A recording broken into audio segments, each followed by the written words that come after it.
Hello everyone, it's New here. Welcome to See My 2025. In January, I head down to Guangdong Chaoshan region and dress up as Mulan's character from Yingge dance. I learned this traditional Chinese intangible cultural heritage in 1 week, and to my great honor, this reporting video gonna be posted by the China Foreign Ministry. In February, after the Spring Festival, I took a trip to Singapore and saw the city covered in lush greenery. In March, at the China Science Fiction Convention, this is my first time gonna see so much China's achievements in robotic field. In April, I went to Zhejiang Yiwu at the time when the US was imposing additional tariffs on Chinese goods, and this is my first time to do the investigative report. My colleagues and I visited more than 100 merchants there to get to know the real impact of the tariffs on them, and my reporting video reached over 30,000 views on YouTube in a single day. After returning to Beijing, I took part in the world's first humanoid robots half marathon. I got up at 4 a.m. that day to head for the venue, and I'm so excited to see so many journalists from all over the world covering this event. In May, I went to Russia to cover the Victory Day in Moscow, from a Chinese-style subway station to the best-selling Chinese online novel, and this is actually my first time trying to find stories in the country with language barrier. I also visited RT in that work trip, interviewed the renowned figure skating champion Anna Shcherbakova. After this high-intensity work in Moscow, I went to Hubei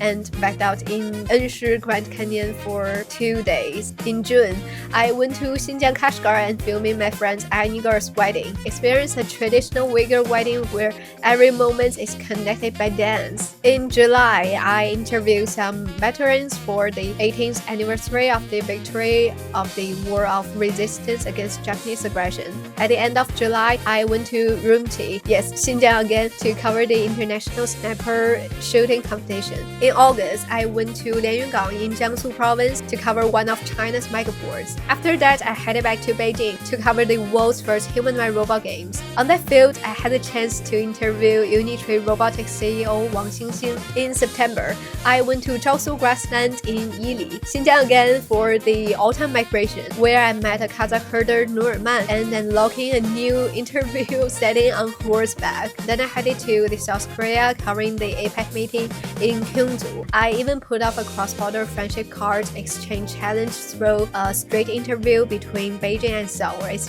very funny, it's very memorable experience. At the end of September, I went back in Xinjiang again. It's really a crazy September. This time I brought a new pictorial magazine to Pu'erle City, following the journey of cotton topping technology as it evolved from manual labor all the way to the age of robotics. In October, during the National Day holiday, I went to Dalian and went sea fishing in China for the first time. In November, this year's Journalist Day found me at the 8th China International Imports Expo in Shanghai, where I made a lot of friends from the Global South. In December, I became obsessed with watching documentaries. After watching a series about Thailand, I went to Bangkok to experience for myself. Then I spent 2 days just chilling out in Phuket Beach. On National Memorial Day, I went to Nanjing, meeting with families of Nanjing massacre survivors and collecting many of their stories. And now I'm back in Beijing. I think these are basically my 2025.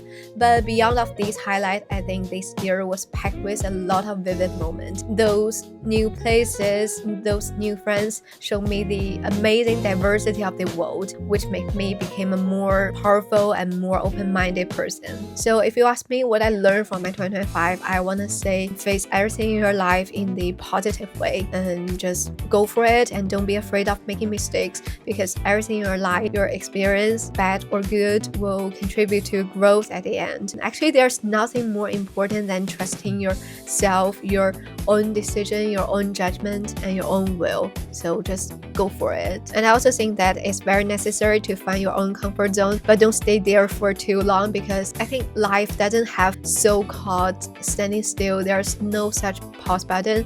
We are moving forward or falling behind, so don't make lying flat to be your option. And as for my 2026, I wish I could be more quietly, more calmly when I face difficulties, be more gentle and modest when I get along with people, keep studying no matter what it is, in which field, in which way.